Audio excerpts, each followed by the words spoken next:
आज हम लोग पढ़ेंगे चैप्टर 4 कविता अट नहीं रही है, कवि सूर्यकांत त्रिपाठी निराला।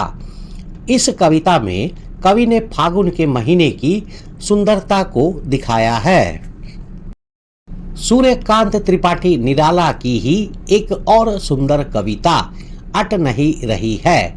यह कविता उत्साह से बिल्कुल अलग है, जहां उत्साह में क्रांति और बादलों का चित्रण है जो लोगों में कविता के माध्यम से क्रांति और परिवर्तन के लिए जोश और उत्साह भरता है। वही अट नहीं रही है कविता में कवि निराला ने फागुन के महीने, बसंत ऋतु, स्प्रिंग सीजन की सुंदरता का वर्णन कर रहे हैं। सूर्यकांत त्रिपाठी निराला जी ने कविता उत्साह और अट नहीं रही है लिखा है। उत्साह कविता में कवि बादलों के माध्यम से लोगों में जोश और उत्साह भरते हैं, जिससे कि वे क्रांति और बदलाव कर सकें। अट नहीं रही है कविता में निराला जी ने फागुन के महीने की सुंदरता का वर्णन किया है। कविता अट नहीं रही है। अट नहीं रही है आभा फागुन की तन सट नहीं रही है, कहीं सांस लेते हो घर घर भर देते हो, उड़ने को नभ में तुम पर कर देते हो, आंख हटाता हूँ तो हट नहीं रही है। पत्तों से लदी डाल कहीं हरी कहीं लाल, कहीं परी है उर में मंद गंध पुष्प माल, पाट पाट शोभाश्री पट नहीं रही है। अट नहीं रही है आभा फागुन की तन सट नहीं रही है। प्रत्येक शब्द का अर्थ अट नहीं रही है, समा नहीं पा रही है, बहुत ज्यादा है। आभा चमक, सुंदरता, तेज। फागुन हिंदू कैलेंडर के अनुसार साल का अंतिम महीना, फरवरी मार्च। यह बसंत ऋतु का समय होता है। की का तन शरीर, यहाँ पर प्रकृति के शरीर यानी पूरी प्रकृति से मतलब है। सट नहीं रही है मतलब चिपक नहीं रही है, समा नहीं पा रही है। भावार्थ, कवि निराला कहते हैं कि फागुन महीने की सुंदरता इतनी ज्यादा है कि वह प्रकृति के शरीर में समा नहीं पा रही है।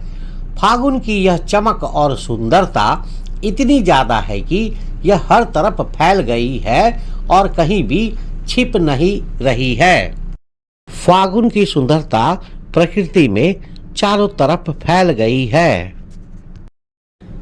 आइए सबसे पहले जानते हैं कि यह फागुन क्या होता है। फागुन हिंदू कैलेंडर के अनुसार साल का अंतिम महीना फरवरी मार्च होता है। यह साल का वह समय होता है जब सर्दियां खत्म होती है और चारों तरफ नई शुरुआत और हरियाली दिखाई देती है। यह बसंत ऋतु, स्प्रिंग सीजन, वैलेंटाइन डे का समय होता है, जब मौसम सुहावना हो जाता है और प्रकृति में नई जान आ जाती है। इस समय तरह तरह के सुंदर फूल खिलते हैं, जिनकी खुशबू वातावरण को और भी मनमोहक बना देती है। रंगों का सबसे बड़ा त्योहार होली भी इसी महीने में मनाया जाता है, जो इस महीने के उल्लास और रंगीन मिजाज को और बढ़ा देता है। गांवों में जो फगुआ गीत होरी और फाग होली के समय फागुन के महीने में गाया जाता है, यह फागुन शब्द से आया है। इन गीतों की धुन बहुत ही मधुर और उत्साह से भरी होती है और ये ढोलक, मंजीरा जैसे लोक वाद्य यंत्रों के साथ गाए जाते हैं। फागुन के महीने और बसंत ऋतु को अक्सर प्यार, संगीत, खुशी और उल्लास से भी जोड़ा जाता है। फागुन साल का अंतिम महीना फरवरी मार्च, जब सर्दियां खत्म होती है। फागुन के मौसम में चारों तरफ सुंदर सुंदर फूल खिलते हैं। रंगों का सबसे बड़ा त्योहार होली भी फागुन में ही मनाया जाता है। गाँव में फगुआ गीत, जिसे होली और फाग भी कहते हैं, इसी फागुन के महीने में गाया जाता है। फगुआ गीत यानी होली और फाग ढोलक, मंजीरा जैसे चीजों के साथ गाया जाता है। फागुन का महीना प्यार, संगीत, खुशी और उल्लास का महीना है। कहीं सांस लेते हो, घर घर भर देते हो, उड़ने को नभ में तुम पर पर कर देते हो, आंख हटाता हूं तो हट नहीं रही है। प्रत्येक शब्द का अर्थ कहीं, किसी जगह पर, किसी ओर। सांस लेते हो, यहाँ सांस लेना फागुन के महीने में बहने वाली हवा के लिए प्रयोग किया गया है, जो अपने साथ फूलों की खुशबू लाती है। घर घर मतलब हर घर, भर देते हो मतलब भर देते हो, भर देना। उड़ने को, उड़ने के लिए। नभ मतलब आकाश, आसमान। में का मतलब में। तुम, यहाँ तुम शब्द फागुन के लिए प्रयोग हुआ है। पर का अर्थ होता है चिड़िया के पंख, और पर का अर्थ हुआ पंख, यानी पर पंख लगा देना। यह उड़ने की इच्छा को दर्शाता है। कर देते हो मतलब कर देते हो। आँख मतलब आँख। हटाता हूँ मतलब हटाना चाहता हूँ। तो हट नहीं रही है, हटा नहीं पा रहा हूँ। भावार्थ।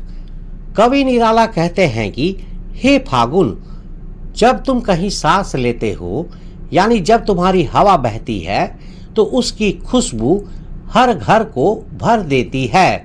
तुम्हारी सुंदरता इतनी मनमोहक है कि तुम पक्षियों को भी आकाश में उड़ने के लिए पंख लगा देते हो, यानी उन्हें उड़ने के लिए प्रेरित, मोटिवेट करते हो। फागुन का यह रूप इतना सुंदर है कि कवि कहते हैं कि मैं अपनी आंखें हटाना चाहता हूँ, पर हटा नहीं पा रहा हूँ। फागुन के महीने में जब हवा बहती है, तो उसकी खुशबू हर घर में भर जाती है।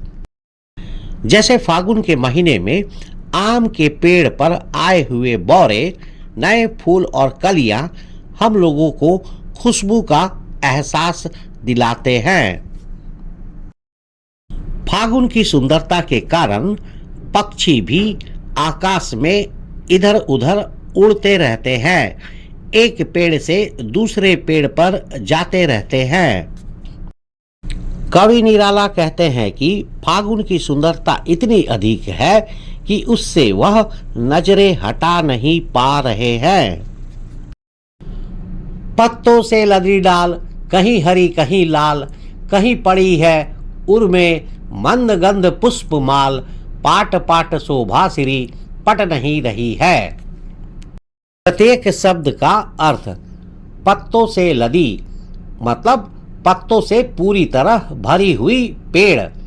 डाल, पेड़ की टहनी। कहीं, किसी जगह पर। हरी मतलब हरे रंग की। कहीं, किसी और जगह पर। लाल, लाल रंग की मतलब नए पत्तों या कलियों के लिए। पड़ी है, पड़ी हुई है। उर में मतलब हृदय में, यहाँ पर पेड़ के सीने में। मंद गंध पुष्प माल, मंद मतलब धीमी धीमी, गंध मतलब खुशबू, पुष्प मतलब फूल, माल मतलब माला। तो मंद गंध पुष्प माल का मतलब हुआ धीमी धीमी खुशबू वाली फूलों की माला। पाट पाट जगह जगह पर, हर जगह। शोभा श्री सुंदरता और धन संपत्ति। पट नहीं रही है मतलब समा नहीं रही है, हट नहीं रही है। भावार्थ।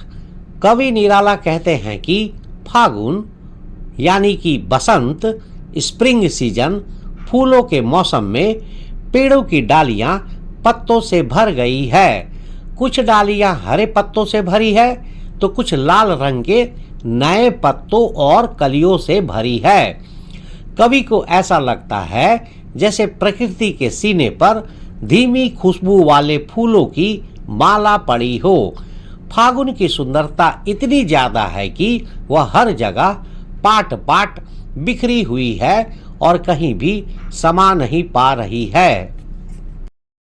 फागुन के मौसम में पेड़ों की डालियां हरे हरे पत्तों से भर जाती है तो कहीं कुछ लाल रंग के नए पत्ते और कलियां आती है। फागुन के मौसम में चारों तरफ फूल भर जाते हैं। ऐसा लगता है जैसे प्रकृति के सीने पर फूलों की माला बन गई हो। कविता का सार, समरी। इस कविता में कवि निराला कहते हैं कि फागुन का महीना इतना मनमोहक और मदहोश कर देने वाला होता है कि उसकी सुंदरता कहीं समा नहीं पा रही है। कवि कहते हैं कि फागुन की सुंदरता हर जगह फैल गई है।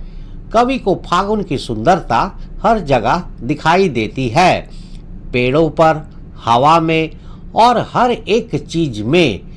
पेड़ों पर नए पत्ते आ गए हैं और वे फूलों से भर गए हैं। जब हवा चलती है तो ऐसा लगता है जैसे घर घर में सुगंध भर गई हो। कवि की आंखें फागुन की सुंदरता से हट ही नहीं पा रही है। यह कविता बताती है कि जब हमारा मन खुश होता है तो हमें प्रकृति की हर चीज में सुंदरता और आनंद दिखाई देता है। कवि ने इतने सुंदर शब्दों का इस्तेमाल किया है कि कविता भी फागुन के महीने की तरह ही सुंदर और कोमल बन गई है। इस वीडियो में बताए गए सभी मुख्य पॉइंट्स आपकी परीक्षा के लिए बहुत इम्पोर्टेंट है। अगर आप इन्हें याद रखेंगे तो आप आसानी से अच्छे मार्क्स ला सकते हैं। तो आज के वीडियो में इतना ही। नेक्स्ट वीडियो में हम लोग देखेंगे MCQ, multiple choice questions and short questions and answers. तब तक के लिए थैंक यू, धन्यवाद, जय हिंद।